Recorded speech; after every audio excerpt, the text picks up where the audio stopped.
ಪಹಲ್ಗಾಮ್ ದಾಳಿಯ ಉಗ್ರರ ಶಿಕಾರಿಗಿಳಿದಿದೆ ಎನ್ಐಎ ತಂಡ. ಪಹಲ್ಗಾಮ್ನಲ್ಲಿ ಪರಿಶೀಲನೆ ನಡೆಸ್ತಾ ಇರೋದು ಎನ್ಐಎ ಅಧಿಕಾರಿಗಳು ಪ್ರತ್ಯಕ್ಷದರ್ಶಿಗಳ ಹೇಳಿಕೆ ಪಡ್ಕೊಳ್ತಿದ್ದಾರೆ. ಸ್ಥಳದಲ್ಲಿ ಸಾಕ್ಷ್ಯ ಸಂಗ್ರಹ ನಡೀತಾ ಇದೆ. ಇನ್ನು ಸ್ಥಳದಲ್ಲಿದ್ದಂತ ಪ್ರವಾಸಿಗರ ಹೇಳಿಕೆಯನ್ನ ದಾಖಲು ಮಾಡಿಕೊಳ್ತಾ ಇರೋದು ಎನ್ಐಎ ಅಧಿಕಾರಿಗಳು. ಉಗ್ರರ ದಾಳಿ ನಡೆದ 5 ದಿನಗಳ ನಂತರ ಎನ್ಐಎಗೆ ಹಸ್ತಾಂತರಗೊಂಡಿದೆ ಈ ಒಂದು ಪ್ರಕರಣ. ಒಂದ್ ಕಡೆ ಎಸ್ಐಟಿ ಅಧಿಕಾರಿಗಳು, ಮತ್ತೊಂದು ಕಡೆ ಎನ್ಐಎ ತಂಡ ತನಿಖೆಯನ್ನ ಚುರುಕುಗೊಳಿಸಿದೆ. ಸ್ಥಳದಲ್ಲಿ ಇದ್ದಂತ ಪ್ರವಾಸಿಗರ ಹೇಳಿಕೆಯನ್ನ ದಾಖಲು ಮಾಡಿಕೊಳ್ತಾ ಇದ್ದಾರೆ. ಕ್ರೈಮ್ ಸೀನ್ ರೀಕ್ರಿಯೇಟ್ ಮಾಡ್ತಾರೆ ಎನ್ಐಎ ಅಧಿಕಾರಿಗಳು. ಈಗಾಗಲೇ ಉಗ್ರರ ಅಟ್ಯಾಕ್ ಏನಾಯ್ತು, ಆ ಸಂದರ್ಭದಲ್ಲಿ ಯಾರ್ಯಾರಿದ್ರು, ಅಲ್ಲಿ ಸ್ಟಾಲ್ಗಳನ್ನ ಹಾಕೊಂಡಿರ್ತಾರೆ, ಕೆಲವರು ಒಂದಷ್ಟು ವಸ್ತುಗಳನ್ನ ಮಾರಾಟ ಮಾಡ್ತಾ ಇರ್ತಾರೆ, ಮತ್ತೆ ಕುದುರೆ ಮಾಲೀಕರು ಇರ್ತಾರೆ. ಅಲ್ಲಿ ಕುದುರೆ ಮೂಲಕನೇ ಪ್ರವಾಸಿಗರು ಬರೋದಲ್ವಾ, ಹಾಗಾಗಿ ಅಂಥವ್ರೆಲ್ಲರನ್ನೂ ಕೂಡ ಕರೆದು ತನಿಖೆ ನಡೆಸ್ತಿದ್ದಾರೆ. ಅವರ ಹೇಳಿಕೆಗಳನ್ನ ಪಡ್ಕೊಳ್ತಾ ಇದ್ದಾರೆ. ಮತ್ತೆ ಈ ಕ್ರೈಮ್ ಸೀನ್ ರೀಕ್ರಿಯೇಟ್ ಮಾಡಲಾಗುತ್ತೆ. ಅಲ್ಲಿ ಸ್ಥಳ ಮಹಜೂರು ಮಾಡುವಂಥ ಸಂದರ್ಭದಲ್ಲಿ ಯಾವ ಕಡೆಯಿಂದ ಉಗ್ರರು ಬಂದರು, ಅಟ್ಯಾಕ್ ಆಗಿದ್ದು ಹೇಗೆ, ಎಷ್ಟು ಜನರ ಮೇಲೆ ಅಟ್ಯಾಕ್ ಆಯಿತು, ಅವರ ಚಲನವಲನಗಳು ಹೇಗಿತ್ತು, ಆ ಕ್ರೈಮ್ ಸೀನ್ ಏನಿದೆ ಅದನ್ನು ಪೂರ್ತಿಯಾಗಿ ರೀಕ್ರಿಯೇಟ್ ಮಾಡ್ತಾರೆ ಎನ್ಐಎ ಅಧಿಕಾರಿಗಳು.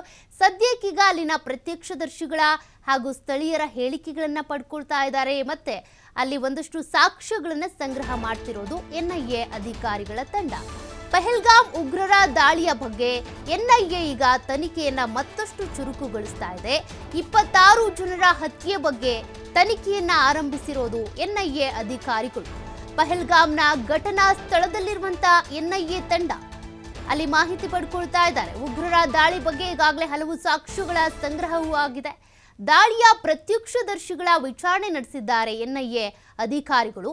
ಉಗ್ರರ ದಾಳಿಯ ಕ್ಷಣದ ಮಾಹಿತಿಯನ್ನು ಸಂಗ್ರಹಿಸ್ತಾ ಇದ್ದಾರೆ. ಉಗ್ರರ ಪ್ರವೇಶ ಹೇಗಿತ್ತು, ಎಲ್ಲಿಂದ ಪ್ರವೇಶಿಸಿದ್ದು, ನಿರ್ಗಮನ ಎಲ್ಲಾಯಿತು, ಹೇಗೆ ಅವರು ಎಸ್ಕೇಪ್ ಆದ್ರು, ಅದೆಲ್ಲದ್ರ ಬಗ್ಗೆ ಮಾಹಿತಿ ಪಡ್ಕೊಳ್ತಾ ಇದ್ದಾರೆ. ಇನ್ನು ಎನ್ಐಎ ಅಧಿಕಾರಿಗಳಿಗೆ ಕೆಲ ಪ್ರಮುಖ ಸಾಕ್ಷ್ಯಗಳು ಲಭ್ಯವಾಗಿದ್ದಾವಂತೆ. ವಿಧಿ ವಿಜ್ಞಾನ ತಜ್ಞರು, ಇತರೆ ತಜ್ಞರು ಇರುವಂತ ಎನ್ಐಎ ತಂಡ ಇದು. ತನಿಖೆಯ ಬಗ್ಗೆ ಎನ್ಐಎಯಿಂದ ಅಧಿಕೃತ ಹೇಳಿಕೆ ಬಿಡುಗಡೆ ಆಗಿರೋದು. ಆ ಹೇಳಿಕೆಯ ಒಂದಷ್ಟು ಪ್ರತಿಯನ್ನು ಕೂಡ ನೀವು ಗಮನಿಸ್ತಾ ಇದ್ರಿ. ಉಗ್ರರ ದಾಳಿಯಲ್ಲಿ ಮೃತಪಟ್ಟವರ ಮನೆಗೆ ಭೇಟಿ ನೀಡುವಂಥ ಸಾಧ್ಯತೆಯೂ ಇದೆ.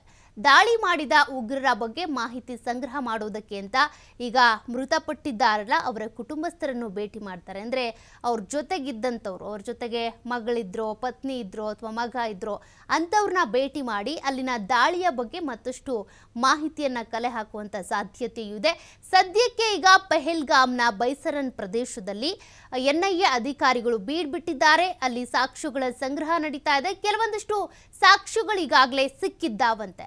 ಆ ಸಾಕ್ಷ್ಯಗಳನ್ನು ಆಧಾರವಾಗಿಟ್ಕೊಂಡು ಮತ್ತಷ್ಟು ತನಿಖೆಯನ್ನು ನಡೆಸ್ತಾರೆ. ಆ ಉಗ್ರರು ಈ ಪೈನ್ ಅರಣ್ಯದಿಂದ ಏಕಾಏಕಿಯಾಗಿ ಬೈಸರನ್ ಪ್ರದೇಶಕ್ಕೆ ಎಂಟ್ರಿ ಕೊಟ್ಟರು. ಅಲ್ಲಿ ಯದ್ವಾ ತದ್ವಾ ಫೈರಿಂಗ್ ಮಾಡಿದ್ರು. ಇದೆಲ್ಲ